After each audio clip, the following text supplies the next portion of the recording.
Hello, my bookish darlings. You may remember I did the Goodreads preliminary Readers' Choice Awards for the best books of 2022, and now it's time to vote for the finals. Who am I? I am the BookTube Goddess, the #1 drag queen booktuber on YouTube. So here we are looking at the Goodreads Choice Awards final round, and we are going to go right into fantasy. Okay, here we are in fantasy. And yes, Babel is there, I see, but let's go through all of them.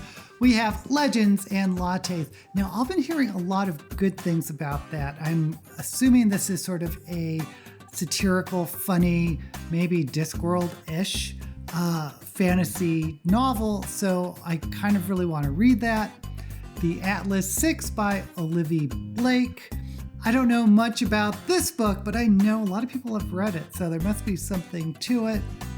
R.F. Kuang's Babel, which is what I voted for in the preliminary rounds, and which I think really deserves to win this and many other awards. Then we have Stephen King's Fairy Tale. Now, as a fantasy, I don't think it's the best I've ever read, and I've mentioned before, I thought it read more like a horror novel. So I think we're seeing it here just on the basis of the Stephen King name. And don't get me wrong, it was a good book, especially the relationship between the dog and some of the other characters. Then we have Naomi Novik's Enclaves. And I'm kind of surprised to see it here because I think it was the weakest book in the trilogy of, what's a trilogy called? The Scholomance trilogy, that's it. My favorite was the first book, but Naomi Novik is a really spectacular writer, so I'm glad to see her name here. And then we have The Very Secret Society of Irregular Witches by Sangu Mandana. And I haven't read this book, but I love the title. Love this title.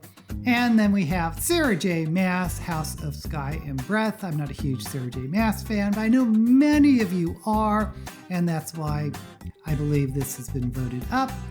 And I am really pleased to see Daughter of the Moon Goddess by Sue Lynn Tan. This is a book I did read. I picked it up for Shelve It or Shove It. The sequel has just been released, and it's a decent book. It's a very, very good book. I believe it's the debut too, which makes it all the more impressive.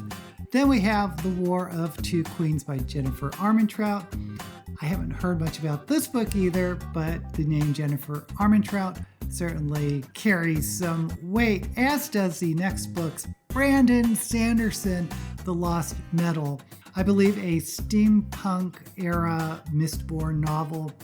Not that crazy about his steampunk, but again, I think we're seeing him here because of the name. And you know which book I'm going to vote for. I'm going to, of course, vote for Babel by R.F. Kuang. I really hope R.F. Kuang wins this one because I believe this novel richly deserves all the recognition it can get.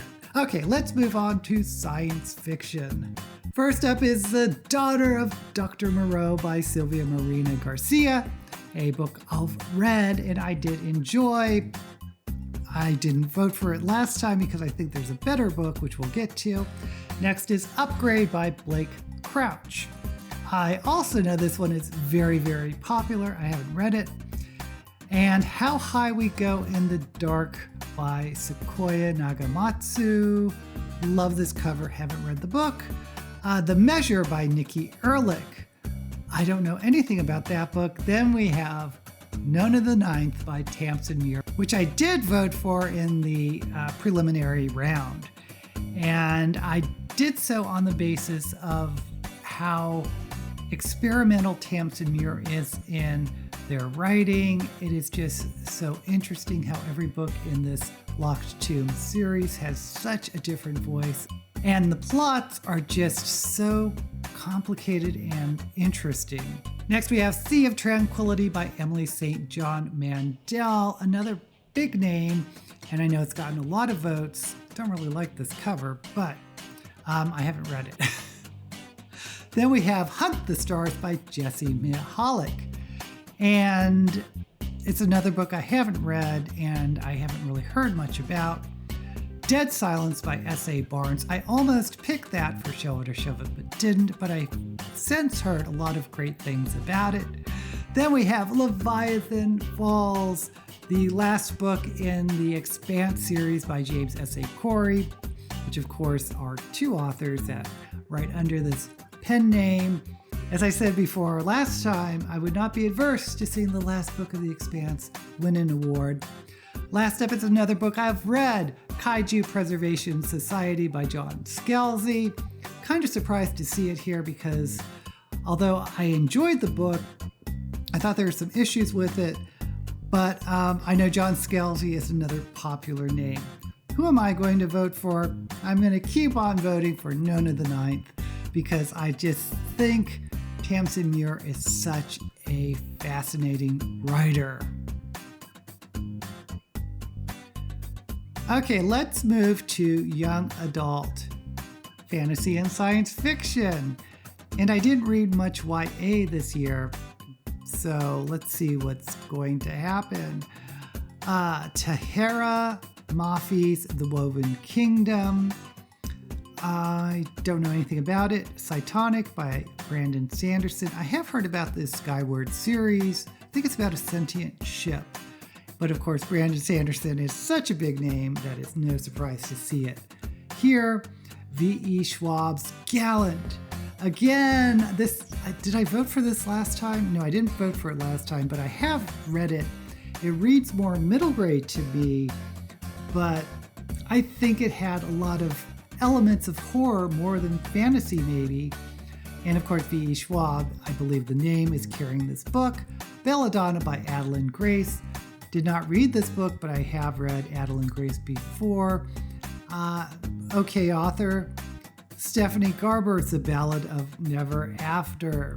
I have not read this one either. The Girl Who Fell Beneath the Sea. Love this cover by Axio. I haven't heard much about it, but love this cover. Bloodmark, the second book in the Legendborn series. I have read the first book, haven't read this one. Very glad to see it there. Retelling of an Arthurian legend. Marissa Meyer's Cursed made it, as did Kingdom of Feared by Carrie Maniscalco and Chloe Gong's The Lady Fortune. I kind of want to read The Lady Fortune now, just based on the cover. I didn't pick it for Shove It or Shove It, but it's just really grown on me, and I love the title as well. Now, last time, I think I picked Aiden Thomas's new book just because I like the author, even though I didn't read the book. But this time, you know what? I think I'm just going to go ahead and pick the book I read, Gallant. I would like to see more YA that is not focused around a romance subplot, and there's no romance in Gallant, and I liked it was a fantasy horror. Is this my favorite V.E. Schwab? No, but again, I'm voting for it because I want to see more books like Gallant come out. So, Gallant by V.E. Schwab. Now, we looked at middle grade last time, so let's go ahead and look at it this time. I'm not going to vote in it. Like I said, I write in middle grade, and I have not read that many new releases this year, but we have Amari and the Great Game by B.B. Alston.